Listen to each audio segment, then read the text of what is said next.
tanpa pembayaran korban.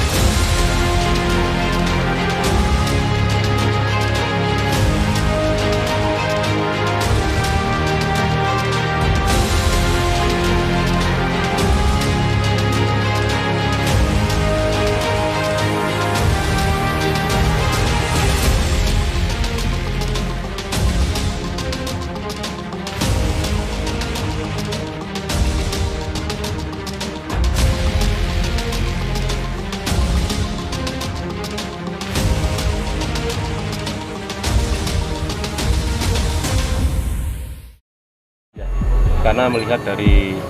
geografisnya bahwa PD Jaya adalah daerah yang rawan bencana, terutama gempa bumi dan banjir, maka kita karena sudah sering terjadi juga bencana itu, secara tidak langsung personel-personelnya sudah cukup